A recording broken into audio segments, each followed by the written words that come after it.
그럼 이제 상담하셨거나 수임을 하셨던 경우 중에 와, 이 사람은 진짜 힘들었겠다 했던 사례들도 있어요? 제 의뢰인들 중에 의료인들이 꽤 있는데, 의료인 같은 경우에는 실형 나오면 그냥 징역만 갔다 오는 게 아니라 의사 면허가 박탈이 돼요. 그러니까 여성분들이 그걸 알고 고소하고 나서 거액의 합의금을 요구하는 경우가 또 있죠.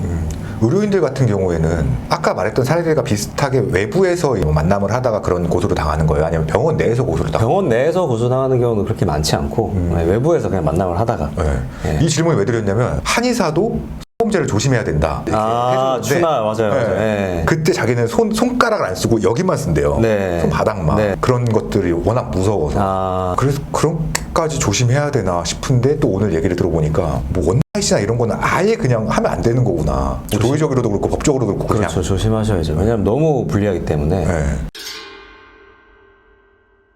이제 원나잇에서 발생하는 비율은 어느 정도 돼요? 원나잇에서 발생하는 게 사실 70% 넘나고 봐야죠. 근데 요즘 SNS 릴스 같은 거 보면은 네. 뭐 자만추다 해서 좀 자만추가 자연스러운 만남 쓰는 줄 알았는데 그럴 뜻도 있고 사귀기 전에 잠을 먼저 자보는 그런 여성들도 많고 그런 남성들도 많다 그런 얘기를 하는데, 그 말은 어떻게 보면 원나잇과도 되게 밀접한 관계가 있잖아요. 그렇죠. 그래서 이게 더 느낌적으로 늘어나는 추세인데 원나잇에 대해서는 어떻게 생각하세요? 조심해야죠. 하긴 하는데 아니, 그러시고 또 몰아가지고. 저는 아예 못할 것 같아요. 네, 하시면 안 되죠. 네. 그게 얼마나 위험한 짓인지 와닿게 자세히 설명 부탁드릴게요. 저는 좀 리스크가 많이 있다고 보죠. 서로 데이트를 하다가 사귀기로 하고 성공을 했어요. 그러면은 사실 이 여자가 고소를 한다 하더라도 방어를 할 수가 있거든요. 이건 합의한 거다. 왜냐면 주고받은 카톡이나 이전에 호감이 쌓아왔던 자료들이 다 남아있기 때문에. 근데 원나잇에서는 연락도 별로 안 한 거고 그 여자 입장에서 내가 이 남자에 대해 호감을 가졌던 건 맞는데 그런 관계까지 내가 허락한 건 아니었다라고 해버리면 할 말이 없어요. 방어하기 되게 힘든 거죠. 어떤 경우 또 고소를 바로 직후에 하는 게 아니라 몇 달 있다가 갑자기 고소하는 경우도 있어요. 고소 당하신 분이 얘기하는데 당시에 여러 명이서 같이 놀고 했는데 그중에 그분이랑 짝이 돼서 잘 만남을 하고 이렇게 했는데 고소를 당한 거예요. 그러니까 이 여자는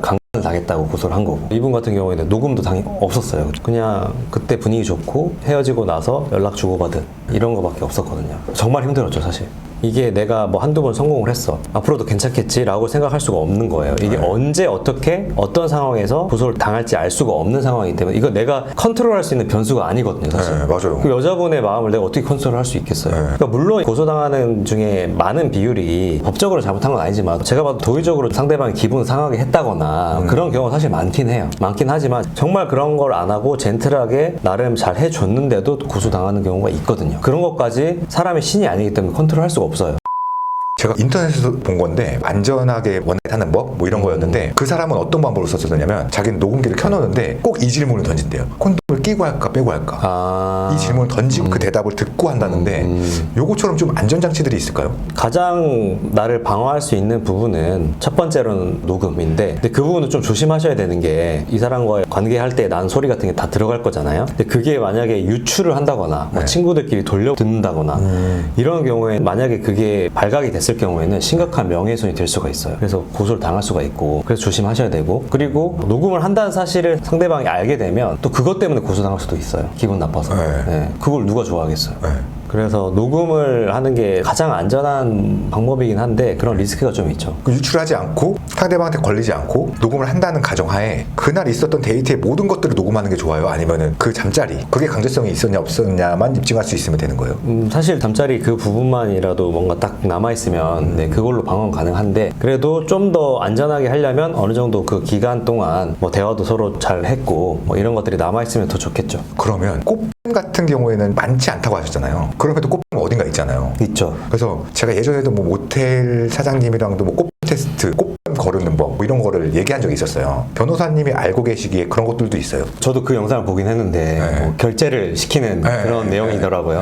물론 뭐 그것도 좋을 수 있는데 결제했다고 해서 숙박업소 안에 들어가서 관계를 한 것 자체가 무조건 방어되는 건 아니에요. 그래서 녹음이 가장 직접적인 증거가 될 수 있는 거죠. 그러면서 서로 관계할 때 물어보고 한다거나 스킨십 할 때도 만져도 돼? 이렇게 사실 되게 어색한 거예요. 그렇죠. 어색한 건데 그거를 그냥 방어하기 위해서 하는 거죠. 그렇게 하면서 만약에 여자분이 명시적인 동의가 있었다고 하면은 그걸로 방어를 할 수 있고, 거기에 여자분의 직접적인 동의 내용은 안 나와요. 그러면은 여자분 입장에서는 내가 취해서 그냥 했다 이래버리면 또 할 말이 없거든요. 와, 그런 그러네. 뭐 생각도 못했네. 네, 이건 되게 중요한 포인트인 거죠. 네. 녹음한다고 무조건 방어할 수 있는 건 아니다. 아까 말씀드렸던 것처럼 동의를 하는 내용이 있어야 되네요. 그렇죠. 여성분도 좋은지 뭐 이런 거를 물어본다거나 아니면 뭐 아까 콘돔 끼고 할까 말까 이것도 어떻게 보면 하는 거에 대한 전제를 깔고 선택권을 물어봐서 여성분이 대답을 하면은 동의를 한 걸로 확실한 거잖아요. 네. 네, 그런 거는 뭐 좋은 방법이 될 수 있고 그리고 또 어떤 부분이 있냐면 예전 같았으면은 이런 말 있었잖아요. 꼭 그렇게 원샷을 하고 나면 같이 해장을 해라. 밥도 잘 먹고 잘 헤어지면은 문제 없다. 근데 요즘은 그거 아니거든요. 그렇게 한다고 해서 무조건 그걸로 100% 방어가 되는 건 아닌 거죠. 변호사님이 말씀하신 것처럼 잠을 잤어. 잠을 자고 나서 해장도 했어. 근데 기분이 나빠. 이래서 고소하는 건 너무 이건 아니지 않아요? 그렇죠. 저도 사실은 같은 남자로서 그 고소당하고 오신 분들 보면 좀 안타까워요. 네. 불쌍하기도 하고. 왜냐하면 성범죄가 우리나라에서 남자가 너무 불리하거든요. 네. 여자의 말이 거의 80% 정도 다 믿어주니까. 그래서 좀 안타깝죠. 그래서 저는 매체에서 보면 제일 화가 나는 게 일관된 진술, 구체적인 진술 이렇게 말하는 게 네. 솔직히 막말로 이 사람을 보내려고 무고한 거면 일관되게 구체적으로 말할 수 있잖아요. 있죠. 그러니까 그게 진짜 무서워요. 제 의뢰인의 얘기를 들어보면 확실히 이건 누가 봐도 합의한 게 맞는데 여성분이 고소한 내용을 보면 정말 디테일하게 없었던 내용을 그거 보면 진짜 무서워요. 어떻게 이런 거 이렇게까지 디테일하게 만들어낼 수가 있지? 그걸 되게 일관되게 또 얘기를 해요. 요즘에 매체에서 일관된 진술이 중요하다고 많이 하니까 여성분들도 요즘에는 고소하는 경우에도 다 변호사 상담 받아요. 코치를 다 받고 하기 때문에 이걸 깨는 게 굉장히 쉽지가 않아요.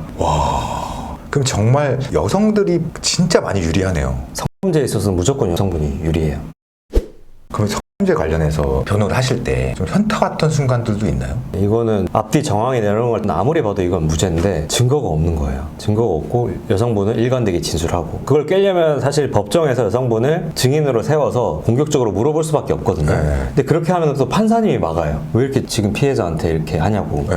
제지를 당하는 거죠. 피해자라고 확정을 했는데요, 그냥 판사님. 네. 네. 저는 그러니까 이거를 깨야지 되는데 하면서 좀 판사님이랑 또 좀 언쟁을 벌였죠. 이게 지금 무죄를 입증하기 위해서 중요한 부분이기 때문에 이 부분에서 물어봐야 된다 하는데 이게 또 증인신문 할 때 나름의 구조를 다 짰을 거 아니에요. 이렇게 상대방이 대답했을 때 여기에 잘못된 대답을 하면 거기에 치고 들어가고 이게 돼야 되는데 제가 물어보는데 우물쭈물하고 있으니까 판사님이 그걸 제지시키면서 뭐 이러이러한 취지죠 하면서 피해자를 오히려 도와주는 거예요. 그러면 제가 공격이 안 들어가죠. 네. 그렇게 몇 번 막히니까 이게 너무 황당하더라고요. 그럼 안 되잖아요, 판사가. 네. 근데 결국 또 판사님이랑 그렇게 심하게 싸울 수도 없는 게 결국 판결 내리는 건 그 판사님이신데 그죠. 그분이랑 싸워봐야 저한테 좋을 게 없고 그쵸. 이분을 설득하려고 증인신문 하는 건데 네.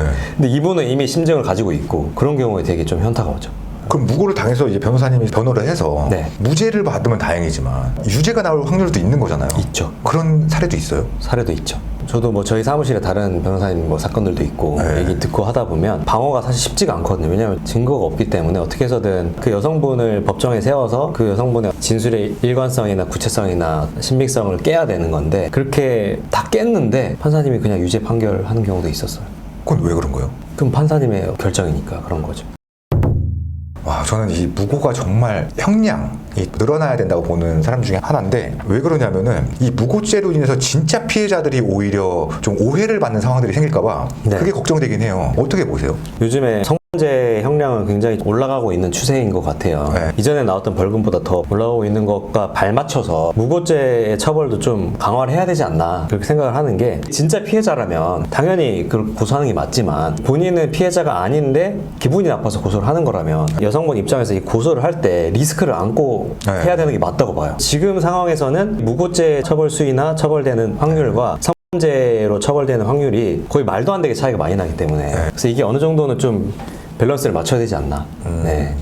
그럼 마지막으로 제 잼맹TV 시청자분들 한마디 해주신다면. 네. 제가 이제 12년 차 변호사로서 이렇게 일을 많이 하면서 사실 가장 많은 포션을 차지하는 부분이 성범죄거든요. 성범죄를 많이 하면서 참 고소당해서 오시는 분들 보면 감정이입이 많이 돼요. 같은 입장에서 만약 내가 저 상황이었으면 어땠을까라는 생각도 많이 하고 하면서 저는 고소당하신 그 입장에서 많이 도움을 드리고 있고 실제 뭐 무죄도 많이 받았고 하기 때문에 혼자 고민해서 풀리지 않거든요. 그래서 전문가의 도움을 받으면 본인의 어떤 억울함을 풀 수 있는 가능성이 매우 높아지기 때문에 실제로 고소를 당하신 분이라거나 아니면 앞으로 문제될 상황에 처해 있는 분이라면 편하게 연락 주시면 진행하면 많은 도움이 될 것입니다. 네. 수고하셨습니다. 네.